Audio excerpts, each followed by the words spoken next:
The idea is he talks about 5 forms of intelligence. Our problem is we think of intelligence as mostly intellectual, but there are many forms of intelligence. There's the intelligence that has to do with words. There's abstract intelligence that has to do with patterns and mathematics. There's kinetic intelligence that has to do with the body. There's social intelligence. He has 5 of them.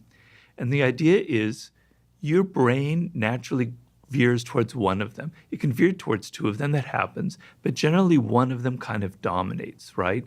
And it's like a grain in your brain that's going in a certain direction. You want to go with that grain, and because that's where your power will lie. So when you're young, if you go back and think about when you were 4 or 5, you can maybe get a picture of some kind of direction or voice inside of you that was impelling you towards this. I know for me, it was words. I can remember when I was 6 years old, I was just obsessed with words, just the letters in words. Almost like in this almost slightly schizophrenic way. I would spell words backwards. I would take them apart. I would do anagrams. I love palindromes, right? So I had a thing about words and language. It's very primal. Some people, Albert Einstein, when he was 4 years old, his father gave him a birthday gift of a compass.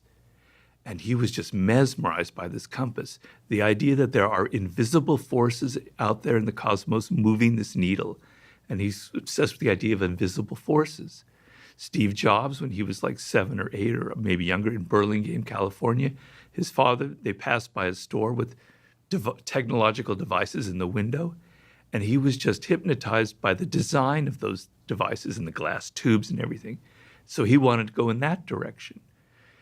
Tiger Woods saw his father hitting golf balls in the garage, and he was just like screaming with joy. He had to do that, right? I could give you a million different examples of this. Of course, these are people who are famous, obviously. We can go back and find that. It's easier.